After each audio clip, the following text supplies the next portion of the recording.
नववर्षाचं स्वागत सुरू असतानाच उत्तर मध्य जपानमध्ये 7.6 रिश्टर स्केल तीव्रतेचा शक्तिशाली भूकंप झाला आणि यानंतर आता जपानच्या हवामान संस्थेने सुनामीचा इशारा दिलाय। बघूयात याविषयीचा रिपोर्ट।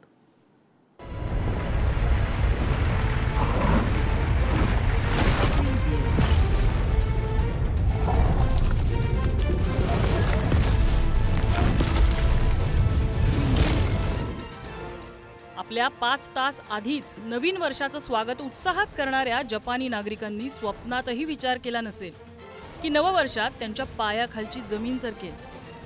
जगातल्या महासत्तांनाही वेळप्रसंगी आव्हान देणारा हा चिमुकला देश मात्र निसर्गापुढे संपूर्ण हतबल ठरला। उत्तर मध्य जपानला तब्बल 7.6 रिश्टर स्केलच्या भूकंपाचे हादरे बसले। इशिकावा प्रांतातल्या अनामिझू शहरात या भूकंपाचं केंद्र होतं।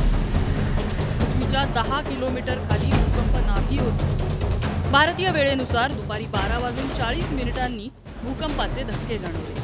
8 मिनिटांनंतर 6.2 तीव्रतेचा पहिला आणि 5.2 तीव्रतेचा दुसरा आफ्टर शॉकही जाणवला। यानंतर कमी जास्त तीव्रतेचे 21 धक्के जपानला बसले।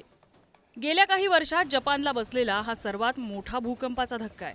त्यानंतर त्सुनामीचाही धोका असल्यामुळे नागरिकांना अलर्ट करण्यात आले।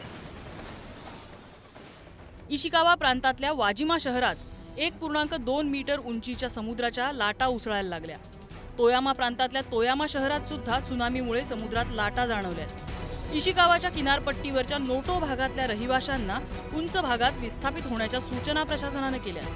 लाटा 5 मीटर पर्यंत उंच पोहोचू शकतात असा जपानच्या हवामान खात्याचा इशारा आहे। निगाटा आणि तोयामा प्रांतासाठी सुद्धा हा इशारा देण्यात आलेला आहे। यापूर्वी 2011 मध्ये जपानमध्ये आलेल्या त्सुनामीनं मोठं नुकसान केलं होतं। त्यांच्या फुकुशिमा अणु प्रकल्पात पाणी घुसल्यामुळे हा प्रकल्प बंद करण्याची वेळ आली। तशी भूकंप ही आपत्ती जपानला नवी नाही, पण त्यामुळे होणारं नुकसान प्रत्येक वेळी टाळता येत नाही। पत्त्यासारखी कोसळणारी घरं, भांबावलेले नागरिक, कोलमडलेली व्यवस्था याचंच प्रतीक आहे। निसर्गापुढे महासत्ताही तोकड्या हेच खरं। ब्युरो रिपोर्ट, पुढारी न्यूज।